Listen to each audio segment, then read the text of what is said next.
मित्रांनो, सप्रेम नमस्कार. सन्मान न्यूज 14 मध्ये आपलं मनपूर्वक स्वागत.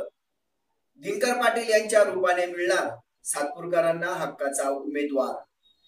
लोकसभा आणि विधानसभा निवडणुकीचे पडघम वाजू लागले असून 2019 च्या नाशिक लोकसभा मतदारसंघातून भारतीय जनता पक्षातर्फे दिनकर अण्णा पाटील यांचे नाव दमदारपणे घेतले जात आहे. गेल्या 5-7 वर्षांमध्ये दिनकर पाटील यांनी भाजपच्या राजकीय वर्तुळात बसविलेला जम आणि वरिष्ठ नेत्यांशी असलेले संबंध यामुळे दिनकर पाटील हे या निवडणुकीच्या रिंगणात उतरण्यास सज्ज झाले आहे.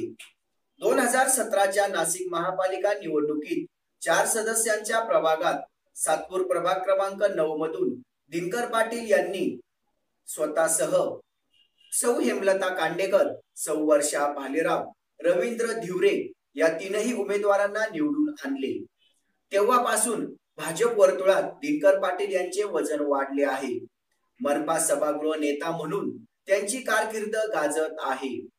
नाशिक महापालिकेतील भ्रष्टाचार, भुयारी गटार योजना, घंटागाडी, डास निर्मूलन ठेका याबाबत त्यांनी नाशिक ते मुंबई पायी मोर्चा काढला. प्रभाग क्रमांक 9 मधील रस्ते, पिण्याच्या पाण्यासाठी जलकुंभ, 9 सुशोभित उद्याने, शिवछत्रपती भाजी मार्केट, मनपा शाळा इमारत, युवकांसाठी सुसज्ज व्यायामशाळा, नागरिकांसाठी 28 ग्रीन जिम अशी कामे आणि विकासाच्या भरीव योजना राबविल्या. आपल्या धडाकेबाज कार्यशैलीने दिनकर अण्णा पाटील, मुख्यमंत्री देवेंद्र फडणवीस, भाजपा प्रदेश अध्यक्ष रावसाहेब दानवे, पालकमंत्री गिरीश महाजन, ग्रामविकास मंत्री पंकजा मुंडे, गृहनिर्माण मंत्री प्रकाश मेहता यांच्यासह प्रदेश भाजपा वर्तुळात सुपरिचित झाले आहेत. 575 धार्मिक स्थळांविरुद्ध न्यायालयाने निकाल दिल्यानंतर दिनकर अण्णा पाटील यांनी सर्व धर्मीय संस्थांना एकत्र केले व न्यायालयात धाव घेतली. त्यामुळे या कारवाईला स्थगिती मिळाली. दिनकर पाटील हे सर्वांनाच आपलेसे वाटतात. सन 2014 ची लोकसभा निवडणूकही दिनकर अण्णा पाटील यांनी लढवली होती. त्यावेळीची निवडणूक एका विशिष्ट कारणासाठी लढवली होती आणि ते उद्दिष्ट सफल झाले असे दिनकर पाटील सांगतात. त्यावेळी छगन भुजबळ, हेमंत गोडसे, दिनकर पाटील, डॉक्टर प्रदीप पवार असा सामना झाला होता.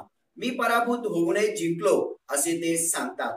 नाशिक लोकसभा मतदारसंघातील सर्व तालुके, खेड्यापाड्यात फिरलो.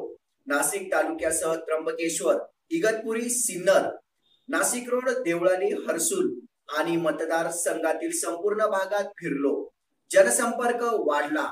त्यानंतर गेल्या 4.5 वर्षात या सर्व गावांशी, तेथील मतदारांशी संपर्कात आहे. दिनकर पाटील यांच्याकडे असलेले मराठा कार्ड, मतदारसंघातील नातेसंबंधांचे जाळे, सेंट्रल गोदावरी कृषक सेवा संस्थेचे चेअरमन या नात्याने शेतकऱ्यांशी असलेले संबंध या त्यांच्या जमेच्या बाजू आहेत.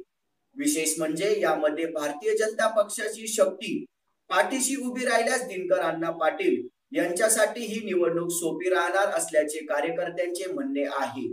या निवडणुकीत उमेदवारांना एका मतापासून सुरुवात करावी लागते. मात्र दिनकर पाटील यांची त्यांच्या प्रभागातील मते, तालुक्यातील हक्काची मते यांची गोळाबेरीज किमान 2 लाखाच्या पुढे असल्याचे दिनकर पाटील समर्थक बोलून दाखवितात.